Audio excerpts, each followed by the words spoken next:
নমস্কার বন্ধুরা, বং simple recipes চ্যানেলটির আরেকটি নতুন পর্বে আপনাদের সবাইকে স্বাগত জানাচ্ছি। আজ আমি আপনাদেরকে কাতলা মাছের রেজালা বানিয়ে দেখাবো। তাহলে চলুন বন্ধুরা দেখে নিন কিভাবে আমি কাতলা মাছের রেজালা বানিয়েছি।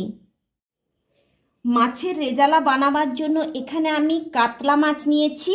5 পিস কাতলা মাছ আগে থেকেই লবণ মাখিয়ে লবণ জল ঝরিয়ে নিয়েছি, আর হলুদ মাখানোর কোনো প্রয়োজন নেই। আর এখানে নিয়েছি একটা বড় সাইজের পেঁয়াজকে এইভাবে কুচিয়ে নিয়ে সেদ্ধ করে নিয়েছি। 3 মিনিট ধরে সেদ্ধ করেছি। এই জল সমেত সেদ্ধ পেঁয়াজটা আমি পেস্ট করে নেব। সেদ্ধ পেঁয়াজের পেস্ট আমি জল সমেত করে নিয়েছি। এবার আমি রান্নার কাছে চলে যাব। গ্যাস জেলে কড়াই বসিয়ে সাদা তেল দিয়ে দিয়েছি। রান্নাটা আমি সাদা তেলেই করব, আর তেলগুলো আমি কড়ার চারিদিকে ছড়িয়ে নিচ্ছি।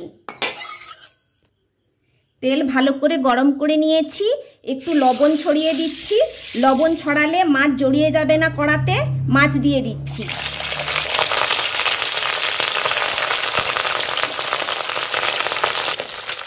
কড়াইয়ের মধ্যে সব মাছগুলো দিয়ে দিয়েছি। এবার ভেজে নেব।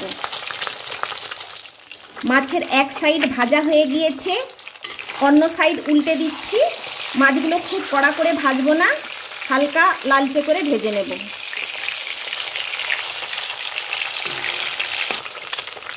মাছ আমি হালকা করে ভেজে নিয়েছি। এবার তুলে নিচ্ছি।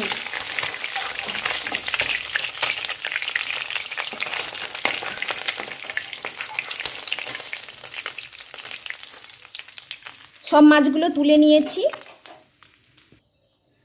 মাছ ভাজা তেল আমি একটু কমিয়ে নিয়েছি। এবার এই তেলের মধ্যে আমি 1 চামচ ঘি দিয়ে দিচ্ছি। ঘিটা গলিয়ে নিচ্ছি। ঘি গলিয়ে নিয়েছি। এখানে আমি ফোড়ন হিসেবে নিয়েছি গোটা গরম মশলা, 2টো এলাচ, একটু দারুচিনি স্টিক ভেঙে নিয়েছি, 4টা লবঙ্গ, শুকনো লাল লঙ্কা নিয়েছি 3টে, জয়িত্রী ফুল কিছুটা নিয়েছি, 6টা গোলমরিচ নিয়েছি, আর তেজপাতা একটু ছিঁড়ে নিয়েছি। দিয়ে দিচ্ছি। ফোড়নটা একটু ভাজা ভাজা করে নিচ্ছি। ফোড়ন একটু ভাজা ভাজা করে নিয়েছি। এখানে আমি 1/2 টিস্পুন রসুন বাটা নিয়েছি, দিয়ে দিচ্ছি। রসুনটা একটু ভাজা ভাজা করে নিচ্ছি। ফ্লেমটা আমি একদম লোতে রেখেছি। রসুনটা একটু ভাজা ভাজা করে নিয়েছি। এখানে পেঁয়াজের পেস্টটাও দিয়ে দিচ্ছি। নেড়ে নিচ্ছি। এইভাবে সেদ্ধ করে পেঁয়াজ পেস্ট করে দিলে এই রান্নার টেস্ট খুব ভালো হয়। এই মশলা নাড়তে নাড়তেই আমি আদা বাটাও দিয়ে দিচ্ছি। এখানে আমি 1/2 টিস্পুন আদা বাটা নিয়েছি, দিয়ে দিলাম। আদার যেন কাঁচা গন্ধ না থাকে সেই হিসেবে নেড়ে নিচ্ছি। মশলাটা একটু কষিয়ে নিয়েছি।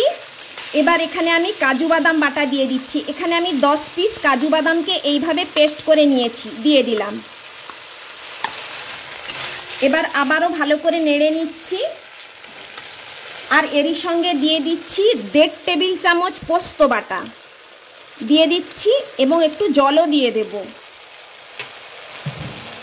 এই বাটি ধুয়ে জল দিয়ে দিচ্ছি। আবারও ভালো করে মশলা কষিয়ে নিচ্ছি।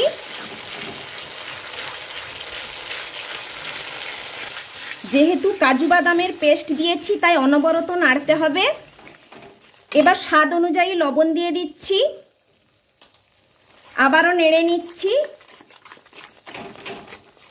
এখানে আমি 3 টেবিল চামচ টক দই ফেটিয়ে নিয়েছি, দিয়ে দিচ্ছি। নর্মাল টেম্পারেচারের টক দইটা দিয়ে দিচ্ছি। আবারও ভালো করে ফেটিয়ে নিচ্ছি।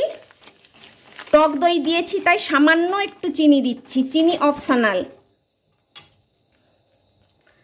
নেড়ে নিচ্ছি। ফ্লেমটা আমি লোতেই রেখেছি, না হলে মশলা তলা থেকে ধরে যেতে পারে। মশলাটা কষিয়ে নিয়েছি। এখানে আমি সামরিচের গুঁড়ো দিচ্ছি। আপনাদের কাছে সামরিচ না থাকলে গোলমরিচের গুঁড়ো দিয়ে দেবেন। এখানে আমি 1/2 টিস্পুন সামরিচের গুঁড়ো নিয়েছি। আবারও নেড়ে নিচ্ছি।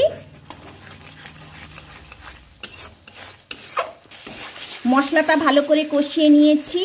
মশলা থেকে তেল ছেড়ে গিয়েছে। এবার আমি গরম জল দিয়ে দেব। পাশের গ্যাসে আমি গরম জল বসিয়ে দিয়েছি, দিয়ে দিচ্ছি। বেশি দেব না, গ্রেভি বেশি রাখবো না, অল্প গ্রেভি রাখবো, সেই হিসেবে দিচ্ছি, আর দেব না। এবার ভাজা মাছগুলো দিয়ে দেব।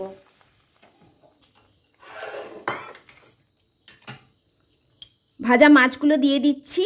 বন্ধুরা, আপনারা যদি আমাকে হেল্প এবং সাপোর্ট করতে চান, আমি রিকোয়েস্ট করছি আমার চ্যানেলটিকে সাবস্ক্রাইব করুন আর পাশে থাকা বেল আইকনটি অবশ্যই প্রেস করবেন, তাতে করে আমার দেওয়া নতুন রেসিপির নোটিফিকেশন সবার আগে আপনার কাছেই পৌঁছে যাবে। ঢাকনা না দিয়েই 5 মিনিট আমি মিডিয়াম ফ্লেমে রান্নাটা করে নিচ্ছি। 5 মিনিট ধরে আমি রান্নাটা করে নিয়েছি, তবে মাঝে মধ্যে আমি নেড়ে দিয়েছি, নাহলে তলা থেকে ধরে যেতে পারে। রান্নাটা আমার হয়ে গিয়েছে। এবার আমি দিয়ে দিচ্ছি 1/2 টিস্পুন গরম মশলার গুঁড়ো, আর দিচ্ছি 1/2 টিস্পুন রোজ ওয়াটার,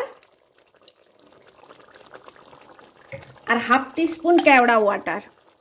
রেজালাতে কোনো হলুদ বা গুঁড়ো লঙ্কার ব্যবহার হয় না, সেই জন্য আমি দিলাম না। এবার নেড়ে নিচ্ছি,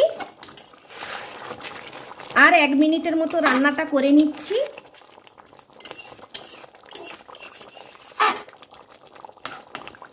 আরও 1 মিনিট ধরে রান্নাটা আমি করে নিয়েছি। রান্নাটা হয়ে গিয়েছে। এবার গ্যাস বন্ধ করে গরম গরম পরিবেশন করব। দেখুন বন্ধুরা, মাছের রেজালা আমি বানিয়ে নিয়েছি, খুবই সুস্বাদু হয়েছে খেতে।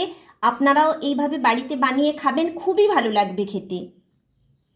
আমার এই রেসিপিটা যদি আপনাদের ভালো লেগে থাকে তাহলে লাইক, শেয়ার, কমেন্টস করতে ভুলবেন না। আর আপনাদের কাছে আমার চ্যানেলটিকে সাবস্ক্রাইব করার জন্য অনুরোধ রইল। আমি আবার কোনো নতুন রেসিপি নিয়ে আপনাদের কাছে হাজির হব। সুস্থ থাকবেন, ভালো থাকবেন। ধন্যবাদ।